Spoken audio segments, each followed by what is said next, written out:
السلام عليكم ورحمة الله. مرحبا بكم في قناة كليكوك. معكم مريم بركات. أود في هذا الفيديو أن أتقدم لكم بأصدق التهاني بمناسبة حلول شهر رمضان المبارك، وأن يتقبل الله منا ومنكم صالح الأعمال، وأن يهيده علينا أعواما عديدة وأزمنة مديدة. وأسأل الله عز وجل أن يهله علينا بالأمن والإيمان والسلامة والإسلام والعون على الصلاة والصيام وتلاوة القرآن. لذلك سوف أتقاسم معكم، يعني عادة أتقاسم معكم الوصفات التي أحضرها يعني يوميا، لكن رأيت أن أتقاسم معكم أيضا يعني برنامجي اليومي، يعني الذي أتبعه تقريبا منذ 5 سنوات، برنامج للذكر أو للقرآن.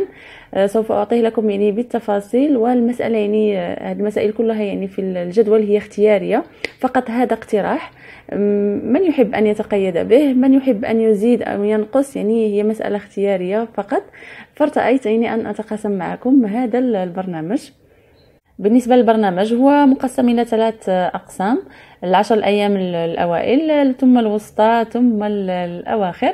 نبدأ بال10 الأيام الأولى، يعني يكون فيها سيد الاستغفار، يعني 10 مرات أو أقل أو أكثر.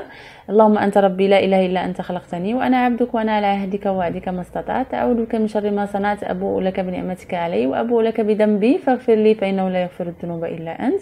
ثم صلاة الضحى من 2 إلى 8 فما فوق. أذكار الصباح والمساء: لا إله إلا أنت سبحانك إني كنت من الظالمين 100 إلى فوق أو أقل أو أكثر. سبحان الله وبحمده أيضا 100 أقل أو أكثر. لا إله إلا الله. صلاة والسلام على الرسول صلى الله عليه وسلم. أستغفر الله الذي لا إله إلا هو الحي القيوم وأتوب إليه، كذلك يعني من 100 إلى فوق أقل أو أكثر.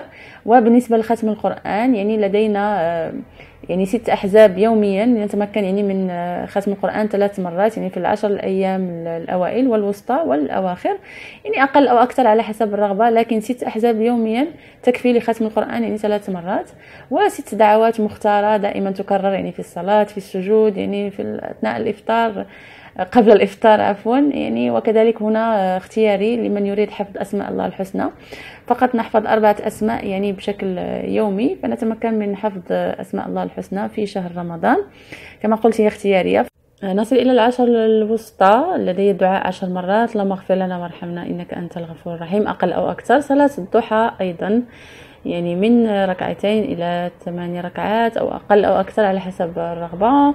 أذكار الصباح والمساء: لا إله إلا أنت سبحانك إني كنت من الظالمين، سبحان الله والحمد لله ولا إله إلا الله والله أكبر. أيضا التهليل والصلاة على الرسول صلى الله عليه وسلم واستغفر الله العظيم. كذلك ختم القرآن، يعني نختم 6 أحزاب يعني يوميا لنقوم بختمة في 10 الوسطى. كذلك الأدعية وأسماء الله الحسنى. بالنسبة لل10 الأواخر يختلف هنا الدعاء: اللهم إنك عفو كريم تحب العفو فاعف عنا، أيضا 10 مرات أقل أو أكثر. صلاة الضحى، أذكار الصباح والمساء: لا إله إلا أنت سبحانك إني كنت من الظالمين، سبحان الله والحمد لله ولا إله إلا الله والله أكبر. أيضا التهليل: لا إله إلا الله. صلاة والسلام على الرسول صلى الله عليه وسلم. استغفر الله الذي لا إله إلا هو الحي القيوم وأتوب إليه. كل هذه يعني هذه الأذكار من 100 أقل أو أكثر. وكذلك ختم القرآن 6 أحزاب يوميا، وكذلك الدعوات المختارة وأسماء الله الحسنى. بالنسبة لختم القرآن، يعني برنامجي أنا فقط يعني للمساعدة، حزبين يعني بعد صلاة العشاء، حزبين بعد صلاة الفجر، وحزبين بعد صلاة الظهر. يعني نتمكن يعني من القيام ب6 أحزاب يوميا. يعني الأمر يعني بسيط، يحتاج فقط إلى القليل من يعني المثابرة والتنظيم الوقت. وهناك من يقوم يعني بأكثر من 6 يعني 3 ختمات يعني في الشهر، هناك من يقوم ب10 أو أكثر يعني من 10 ختمات يعني في شهر رمضان، بما أنه يعني شهر القرآن يعني بالدرجة الأولى. يعني فقط يعني نحاول يعني أن نلتزم بوقت معين، ونتمكن إن شاء الله من ختم القرآن عدة مرات. وسوف تكون أيضا وصفات في هذا الشهر الفضيل، ترقبوها على القناة. وسوف أضع لكم أيضا يعني الروابط لتحميل هذا البرنامج على شكل يعني الإكسل، أيضا بالوورد، وأيضا يعني على شكل صورة. سوف أضع لكم جميع الروابط في صندوق الوصف. والسلام عليكم ورحمة الله وبركاته.